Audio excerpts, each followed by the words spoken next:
Allan Aguirre with your Incorruptible 2-minute warning. What a weekend. Hey, do I look frazzled? Because I am. Man, oh man. My daughter's getting married this week. If you watched the last week's Chameleon Church show, you heard a little bit of her story. And it's not, I think the aspect of her getting married this week is the fact that it's going to be done here in our home, in our backyard. And that I think that's the bigger piece. That's like, not that she's getting married and not that I'm officiating, but that it's done. It's going to be done here on our property. So there's all that. That's what's making it, I think, stressful for me. So she's getting married. So we have friends and family have already started coming, and more are coming.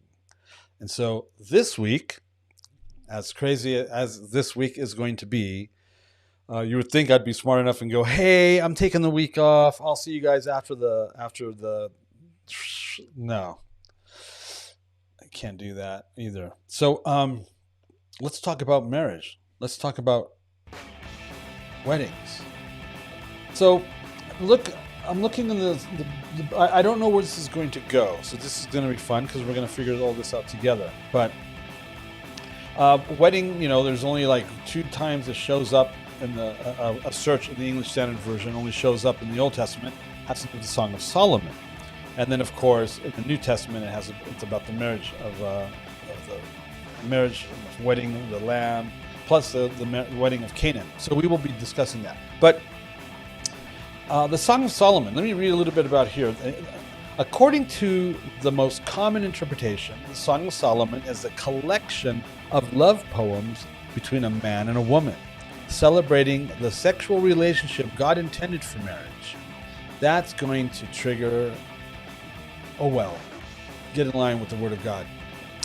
God established marriage, including the physical union of a husband and wife, Genesis 2:18-25, and Israelite wisdom literature treasures this aspect of marriage as the appropriate expression of human sexuality. Trigger Proverbs 5:15-20.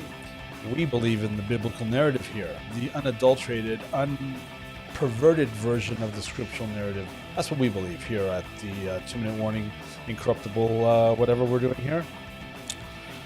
The Song of Solomon has also been understood as an illustration of the mutual love of Christ or Messiah and the church. Christ is the Greek word for Messiah, so let's just call him Messiah. It is possible that Solomon, 10th century BC, is the author. However, this verse could mean that the song was dedicated to Solomon or was written about him, and therefore many scholars regard the book as anonymous. Whatever. Anyway, the bride confesses her love. That's how we're going to start tomorrow.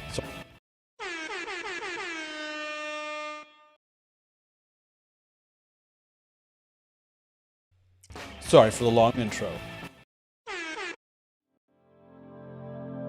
The views and opinions expressed during our broadcasts are solely those of the broadcast producers, hosts, and/or guests, etc., and are not necessarily the views or opinions of the Travelog Network, its sponsors, or affiliates.